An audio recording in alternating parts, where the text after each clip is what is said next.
My sister always called me the embarrassment of the family. But on her wedding day, in front of 300 guests, her perfect world shattered, because her groom bowed to me and said, "Ma'am, I've been looking for you all my life. My name is Emily Harper and I'm 23 years old. Ever since I was little, I've been known as the embarrassment of the family." Those were my sister's favorite words. Amelia, the golden child, the one with the shiny hair, the perfect grades, the pretty smile. And me. I was the chubby, quiet girl who wore baggy clothes and read books in corners. I didn't ask for much. I just wanted to be seen. Maybe even loved. But in our house, love was like a prize you had to win. And I never won. Not once. Growing up with Amelia was like being stuck in someone else's spotlight. On every birthday, every school award night, every family dinner, she was the star. Even when I tried to speak, she'd find a way to cut me off or laugh at me. Once, I wore a dress I really liked to our cousin's wedding. I felt pretty for the first time. Amelia whispered loud enough for others to hear, "Is that a bedsheet or a dress?" Everyone laughed. I never wore that dress again. The worst part. My parents always smiled at her jokes. "She's just teasing," they said. "Don't be so sensitive, Emily." But it wasn't teasing. It was cruelty. Amelia called me things like dumpster girl, leftover child, and background noise. She told people I used to eat glue in school. I didn't. She even told her friends I tried to steal her crush in high school. I would never. But her lies became truths because no one ever listened to me. Only to her.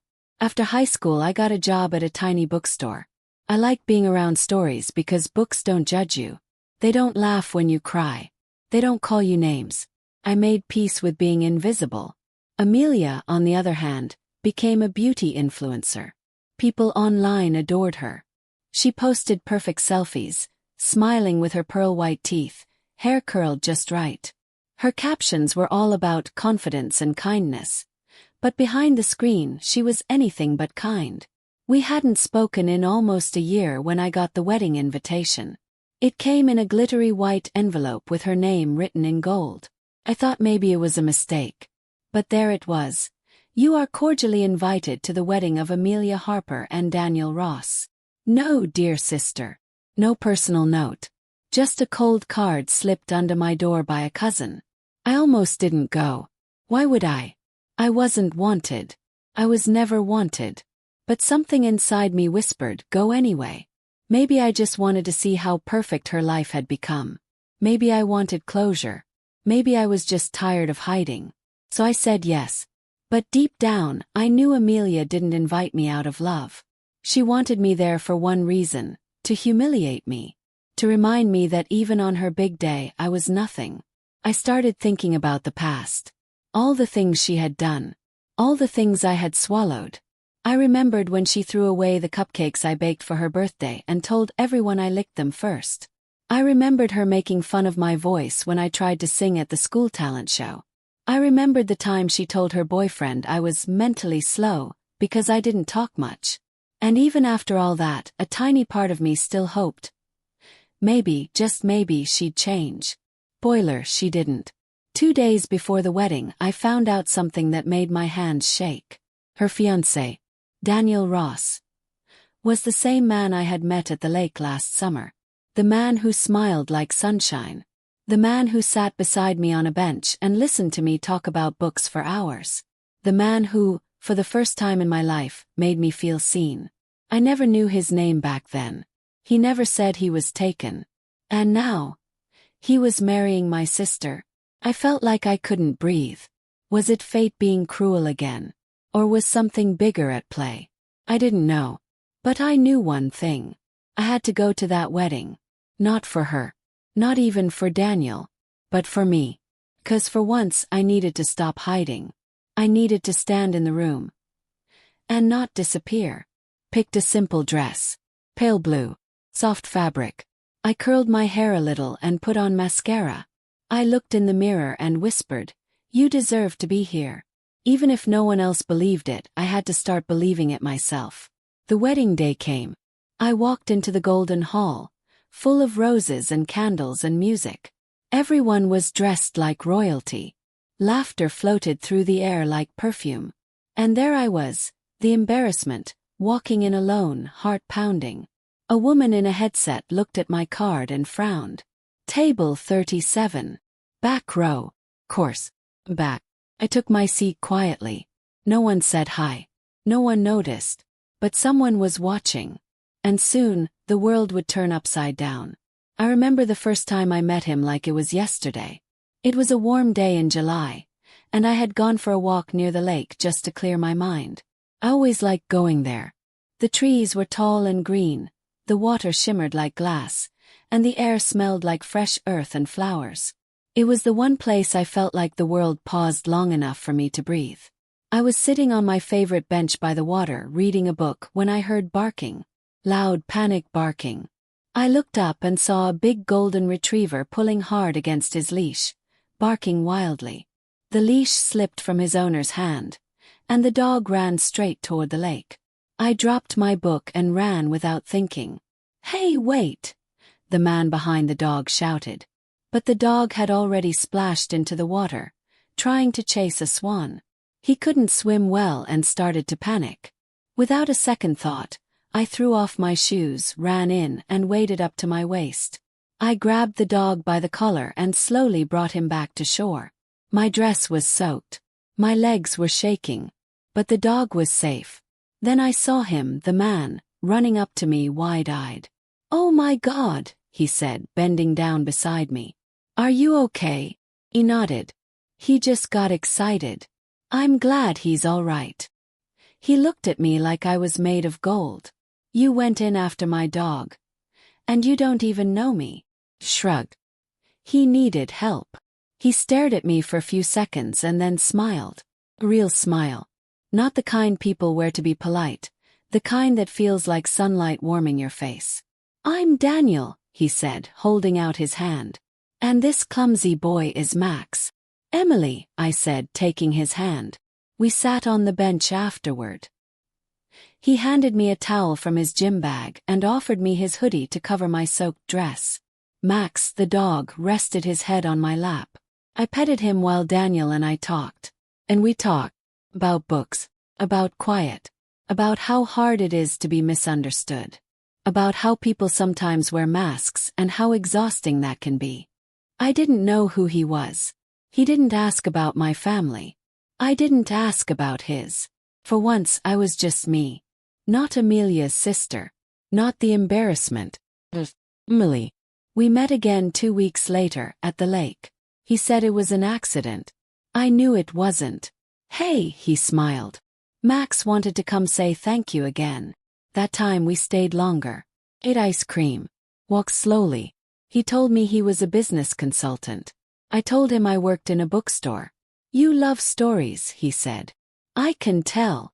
"You love listening," I replied. "That's rare." He looked at me then, really looked, and said, "I don't meet people like you often." And my heart skipped. We didn't kiss. We didn't make promises. But something sparked. I went home that day smiling for the first time in months. We kept bumping into each other. We never made real plans. But somehow, we were always there around the lake on the same days. One time he brought me a copy of my favorite book, hardbound, with my name written in it. "To Emily, the girl who saves without asking. Daniel." That night, I stayed awake hugging that book like it was a treasure. But everything changed the day I saw him. With her. I was at the mall, picking up a new journal, when I saw Amelia walking toward me, holding hands with a man. My stomach dropped. It was him. Daniel. He hadn't seen me. He was smiling. She was laughing, flipping her hair like she always did when she was showing off. He called her babe. My heart cracked like glass in slow motion. I turned around and ran before he could see me. I went home and locked my door. I cried for hours. Felt stupid. So stupid. Of course he was with her. Why else would someone like him talk to someone like me? Maybe I had just been a fun story to tell later. Maybe he thought I was safe to talk to because I was the quiet, weird girl in the background. Maybe I had imagined it all. A week later he showed up at the bookstore. I tried to hide, but he walked straight to me. "Emily, please, can we talk?" I looked up at him, eyes puffy. "You're dating Amelia." He winced. "I didn't know you two were sisters." "Not until a few days ago." "Doesn't matter." "Yes, it does. Emily, everything I said to you was real. I never planned to fall for you. But I did. And when I realized you were her sister, I cut him off." "You should go." "I can't stop thinking about you," he said softly. "Even when I'm with her, it's you I see." Tears burned my eyes. "Then why are you marrying her?" He didn't answer, so I turned around and walked away. I tried to forget him after that, but he kept appearing.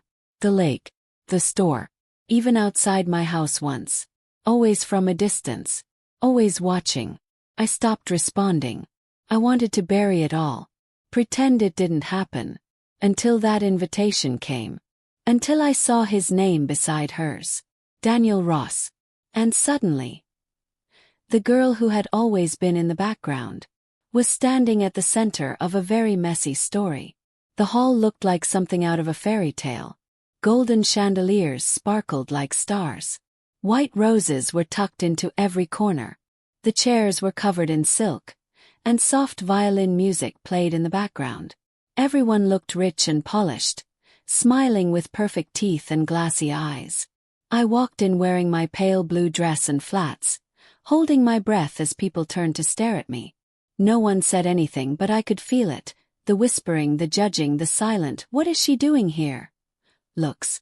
A wedding planner looked at my invite, squinted, and told me coldly, "You're table 37, back of the hall." Course. As I made my way to the back, I caught a glimpse of Amelia near the front. She looked like a princess. Her white dress shimmered under the lights, her blonde hair pinned up perfectly, her makeup smooth and glowing. She was laughing, loud and proud, surrounded by bridesmaids and photographers. She didn't see me. Or maybe she did, and just didn't care. I found my seat behind a tall pillar, next to an old man who snored during the prayers.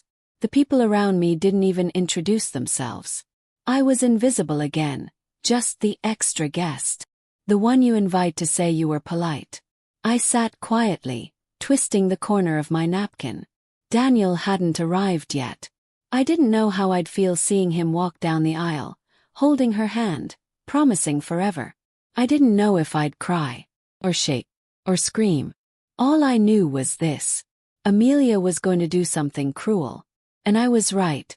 When it came time for the bride's toast, everyone clapped as Amelia walked up to the golden podium, holding her champagne glass with a grin that stretched too wide. Her voice came through the speakers, smooth and loud.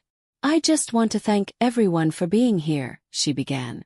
"Family, friends, and special guests." She looked around the room and then directly at me. Her smile sharpened like a knife. "You know," she said, pretending to laugh, "not everyone thought I'd end up with someone like Daniel. Some people said I wasn't good enough. Some people said he was too smart, too rich, too handsome." She turned to look at him. "But look at me now." Everyone clapped. She looked back at the crowd. "And to my little sister Emily." My chest tightened. My hands froze. "She's somewhere back there," she said, waving vaguely. "Probably hiding, as usual." The crowd laughed lightly. Amelia smiled sweetly. Growing up, Emily was different. You know the type. Always quiet, never stylish. Always reading, always dreaming. She sipped her drink. "But every family has that one person who just doesn't quite fit, right?" Laughter. "Some girls bring honor to their families." She raised her glass. "And some girls just bring, well, books and bad hair." Everyone roared. The sound hit me like thunder. Hot tears burned behind my eyes, but I didn't let them fall. Smiled. Yes, I smiled. Because I knew something she didn't. Daniel had just entered the room. I felt it before I saw him. The shift in energy, the sudden hush. He walked in from the side doors, dressed in a black tuxedo that hugged him like it was sewn onto his skin. His eyes scanned the crowd slowly, and then landed on me. her eyes locked. He didn't look away. Amelia didn't notice him yet. She kept talking, drunk with her own power, her voice echoing off the gold walls. I always told Emily she'd make a great librarian. All that reading, all that hiding. But today, I hope she sees what real success looks like. Gasps followed. I could hear a woman whisper, "Isn't that her sister?" Someone else chuckled. "How mean." Still I stayed still. Quiet. Like I was waiting for a fire to start. Daniel was moving now, slowly but surely, toward the altar. Toward her. The pastor smiled at him, confused. Amelia turned her head and finally noticed him. She beamed. "There you are, babe. I was just talking about you." He didn't smile back. Instead, he looked around the room again, scanning the sea of faces, until his eyes found mine again. And then, he walked away from her, right there. Right in the middle of her big speech. Right in front of 300 people, glowing cameras, and a live stream. He walked straight down the aisle. People moved, turned, stared. Amelia's smile fell off her face like melting wax. "Daniel," she said, voice tight. "Where are you going?"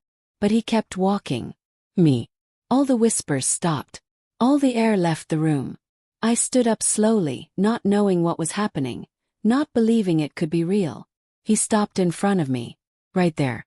The very last row. He looked into my eyes, and then bowed. He bowed to me. Gasps echoed across the hall. Amelia's mouth fell open. My parents looked like statues.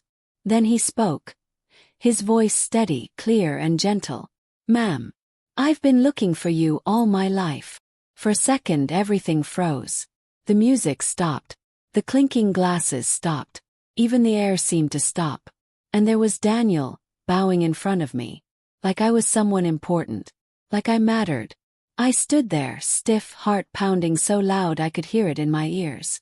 Everyone in the hall stared. Some people gasped. Some just whispered in shock. Amelia. She was frozen at the front, her mouth half open, still holding her champagne glass in midair. Daniel looked up at me and smiled gently. He took my hand right there in front of everyone and said it again. "I've been looking for you all my life, Emily." My knees nearly gave out. But I stood tall. He turned to the crowd, still holding my hand. "Everyone, I have something to say." "Daniel." Amelia's voice cracked like a whip. "What are you doing? This isn't funny." He turned slowly to face her, his voice calm but firm. "I'm not joking, Amelia." He walked back up the aisle, pulling me gently along until we stood near the altar. I could feel 300 eyes watching me. I felt like I was in a dream, or a movie, or a nightmare. I couldn't tell which. Daniel let go of my hand and looked straight at her. "Amelia, I can't marry you." Silence. People gasped. The best man dropped his phone. The maid of honor covered her mouth. Amelia's mother looked like she was about to faint. What do you mean?" Amelia whispered. Daniel looked at her like he didn't even recognize her. "I mean I can't marry someone who treats others like garbage. Someone who mocks her own sister in front of the world. Someone who lied to me." "I didn't lie to you," she cried. He shook his head. "Yes, you did. You told me your sister was jealous. Crazy. You said she tried to ruin your relationships. But the more I got to know you, the more I realized. You were the problem." The crowd murmured. Someone pulled out a phone to record. Daniel turned to me again. "I met Emily before I ever knew she was your sister. And she changed my life. She was kind, brave, real. She saved Max and she saved me. I only got close to you because I thought maybe I could still reach her through you. But the more I saw who you were." He looked back at Amelia and his voice dropped. "The more I realized I was running in the wrong direction." Amelia's face was red with rage. "You're embarrassing me. In front of everyone." He raised his eyebrows. "Funny. That's exactly what you just did to Emily. In front of everyone." People began whispering louder now. Some were even nodding. Amelia looked around and saw her audience turning. "She's nothing," she shouted. "She's just my weird little sister. You don't choose a girl like that over me." Daniel smiled. Not out of happiness but out of pity. "That's the difference between us, Amelia. You pretend to be perfect. But Emily is real. She doesn't wear a mask." Then he reached into his pocket and pulled out a ring. Not the one he was supposed to give Amelia. A smaller, elegant, silver ring with a single blue gem, the same color as the dress I was wearing. He turned to me and held it out. "Emily Harper, will you give me a second chance to do things the right way?" My hand shook. My lips parted. I looked around and saw faces wide with shock. Amelia dropped her glass. It shattered on the floor. "No," she screamed. "You can't do this to me. Not today." But no one was looking at her anymore. All eyes were on me. And I said nothing. I just slowly reached out and took the ring. The room exploded. Some people cheered. Some cried. Some were too shocked to move. Amelia charged toward me, but her own bridesmaids stepped in the way. "Don't touch her," one of them said softly. "You've done enough." Daniel held my hand tightly. My parents, they didn't say a word. My father stared at his shoes. My mother looked like she wanted the floor to open and swallow her whole. I had spent my whole life thinking I was invisible, that I wasn't worth anything, that I was the joke. But in that moment, I was standing in the spotlight, and Amelia was the one being watched. Not with love, with judgment. I leaned close to Daniel and whispered, "Are you sure?" He nodded. "I've never been more sure." Then he turned back to the crowd. "This wedding is over," he said. "But this story isn't." And together we walked out of the hall, hand in hand, leaving the golden decorations, the broken champagne glass, and Amelia's shattered pride behind. The moment we stepped out of that wedding hall, it felt like the air outside was cleaner, lighter. Daniel still held my hand tightly, as if he was afraid I might disappear. I didn't speak at first. My heart was still racing, my feet barely felt the ground. I kept replaying the scene in my head like a movie. The gasps, the whispers, Amelia's glass shattering on the floor. Her face frozen in pure disbelief. "Are you okay?" Daniel asked gently as we walked down the grand marble steps. I nodded slowly. "I think I am now." He smiled. "That's all I want." We walked a few blocks in silence, just breathing, just being. Then he stopped near a quiet park and turned to me. "I wasn't going to give this to you today," he said, reaching into his jacket. "Not like this. Not in front of everyone. But maybe the truth was always meant to come out where everyone could hear it." He pulled out the small velvet box again and opened it. The ring shimmered in the late afternoon sun. Simple. Blue gem. Gentle silver band. "It's not the biggest diamond," he said.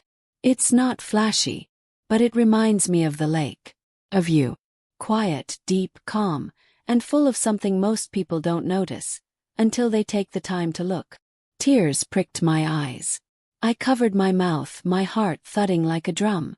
"Emily," he said, kneeling slowly. Yes, actually kneeling. "Will you take this ring and give us a real start? No secrets. No lies. Just truth and time." I didn't cry, breathe. And then I nodded. "Yes." He slipped it on my finger, and the world faded into silence. No guests, no speeches, no applause. Just us. He stood and kissed my hand. "Now let's get away from this place." But before we could leave the city, Daniel said he needed to pick something up from the reception hall. Tensed. "You really want to go back there?" He smiled. "We won't stay long. I just left something important in the dressing room." I agreed, mostly because I was too tired to argue. When we arrived at the grand reception hall, the party was still happening, but the energy was different. It was quieter now. People looked uncomfortable, whispering in corners. No music, no dancing, no bride in sight. Then we stepped inside. And just like earlier, every head turned. The room froze. Amelia was sitting alone at the front table, her makeup smudged, her dress wrinkled. Her tiara was slightly tilted. Her eyes widened when she saw us. "You have nerve showing up here again," she hissed, rising from her chair like a storm cloud. But Daniel held up his hand. "We're not here to fight. I came for my briefcase." One of the servers handed it to him quietly. But before we could leave again, I turned back to Amelia. She was shaking, angry. But beneath that, I saw something else. Fear. Fear that the whole world had just watched her lose. For the first time in her life, she wasn't the winner. She was just alone. "You know," I said softly, "you always said I was the embarrassment."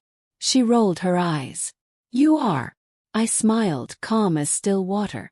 "But look around, Amelia. Look who's standing. And look who's sitting." She glared at me. "You think he loves you.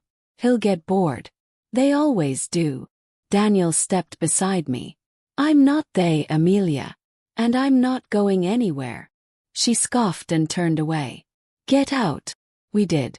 But not before Daniel reached into the dessert tray, grabbed a slice of cake, and winked at the staff. "For the road," he said. As we stepped outside one last time, I looked back at the glowing reception hall, the one where I was supposed to be humiliated and forgotten. Instead, I walked out of there wearing her groom's ring. And she stayed behind, in a dress made for a dream that no longer existed. That night, Daniel and I drove to the lake. We sat by the water in silence. No cameras, no judgment, just waves and moonlight. He reached for my hand and said, "This is where I knew." "Knew what?" "Yes. That I didn't want a perfect life," he whispered. "I wanted a real one. With you." I rested my head on his shoulder. For the first time, I didn't feel like I had to hide who I was. My silence, my softness, my stories. All of it was enough. Months passed. Daniel and I didn't rush anything. Took our time. Grew slowly. Built something from the ground up. I moved out of my parents' house. Found a cozy little apartment near the bookstore. Started a podcast where I read short stories. It gained more listeners than I ever imagined. Daniel supported me every step of the way. And Amelia. She tried to post videos pretending she was fine. But people remembered. The internet never forgets. The clip of Daniel bowing to me went viral. A moment of truth in a world full of filters. She lost followers, brand deals, respect. She became quiet, just like me. But the difference? Found peace. She found silence. One day a letter came in the mail. No return address. Just 4 words. "You were never nothing." I knew it was her. I didn't reply. Some stories don't need sequels. So here I am, 24 now, still soft. Still quiet. Still me. But no longer invisible. I was once the embarrassment of the family. But now, I'm the one they can't forget.